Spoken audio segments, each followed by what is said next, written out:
I still can't believe that just over a week ago, I was running the Dopey Challenge.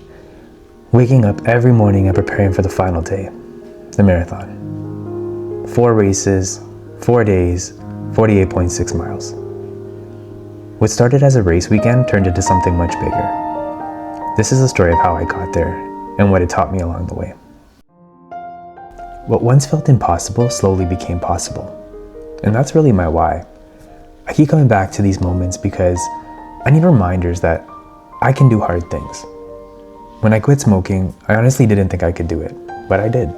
When I ran my first marathon, I never thought that would be part of my life, but it became one of my proudest moments. And for a long time, the Dopey Challenge felt completely out of reach. A year ago, I was sitting in a physiotherapy clinic with a minor sprain, telling my physio about Dopey and saying pretty confidently that I would never do the Dopey Challenge. And now I'm here. What surprised me the most wasn't the physical side of it. My body held up, and I know recovery played a huge role in that. This wasn't about suffering, it was about trust. Trusting the work I'd put in, trusting the process, and trusting myself to show up day after day. So when it came time to pack my bags and head to Orlando, I knew exactly why I was going, to see what else might be possible. Once the bags were packed and the flight was booked, everything started to feel real. Travel days are always a mix of excitement and nerves, and this one was no different. I wasn't just heading into a race weekend. I was heading into 4 straight days of showing up. Landing in Orlando felt familiar, but different at the same time. There was a quiet confidence there, like I didn't need to prove anything yet, just be ready. Morning, welcome to Marathon Weekend. The expo is always where it really hits you. Surrounded by runners, costumes, nervous energy, and big goals, you realize pretty quickly that everyone here has their own reason for being there. Some are chasing PRs, some are running their first race, and some of us are about to run all 4. Picking up my bib, laying out gear, and checking over everything one last time, this was the calm before the early mornings. Because once the alarm started going off, there was no easing into it. Race day 1 started early, really early. The alarm went off before most people were awake, but the energy was already there. Quiet excitement, nervous laughs, and headlamps lighting up the dark. The 5K is the shortest race of the weekend, but it still matters. It's not about speed or effort, it's about setting in. I reminded myself that this was just the beginning. 4 races, 4 days, a long way to go. The goal for day 1 was simple. Stay relaxed, have fun, and don't get ahead of myself. Running through the parks before sunrise never gets old. There's something calm about it, like the day hasn't started yet, but you already have a win. Crossing that finish line felt good, not because it was hard, but because it was real. 1 race down, and everything else still ahead. 5K down, 3 more to go. We got this. All right, race day 2 came even faster than I expected. Another early alarm. Same routine, just with a little more awareness. The 10K is still very manageable, but it's long enough to remind you that it isn't just a fun run anymore. Your body starts giving you feedback, and you have to listen. By day 2, I wasn't thinking about today's finish line. I was thinking about tomorrow's and the day after that.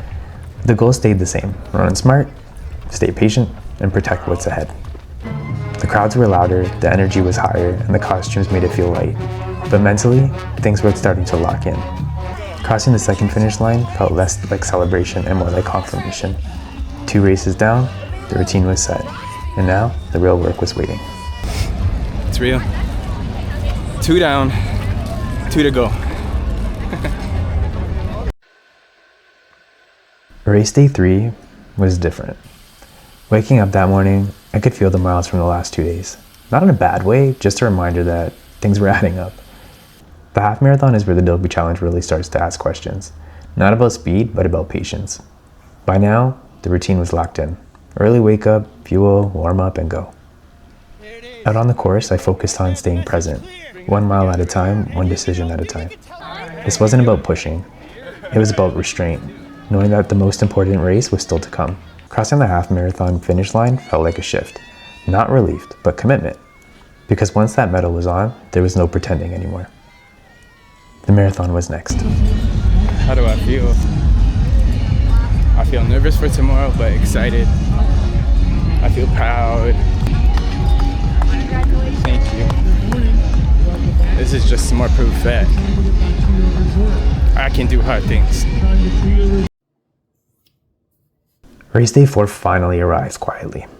No nerves, no excitement, just focus. The marathon wasn't something to fear. It was something to respect. Standing at the start line, I wasn't thinking about 26.2 miles. I was thinking about all the mornings that led there. The plan was simple. Stay patient, stay present, and keep moving forward. Out on the course, everything slowed down. The crowds, the noise, the thoughts. It became less about the distance and more about the moment I was in. Each mile felt like a reminder that I was capable, that I was prepared, and that I was still here. And those are the kind of things that I kept repeating to myself. Crossing the marathon finish line didn't feel explosive. It felt complete. 4 races, 4 days, 48.6 miles. And somehow, I wanted to keep going. After it was over, everything slowed down. The noise faded, the crowds thinned, and all that was left was space to think. Recovery became the focus, not just my body, but for my mind. Taking care of myself, moving gently, letting it all settle. I felt proud, not because I finished each race, but because I showed up for every one of them. Completing the Dopey challenge didn't feel like an ending. It felt like a checkpoint. It made me curious. Curious about what happens when you keep choosing hard things. Curious about how far this body can go, as long as it's respected. For now, I'm taking it in. Grateful for the miles, the community, and the reminder that while I'm still here, I have to keep moving. So the question is, what's next?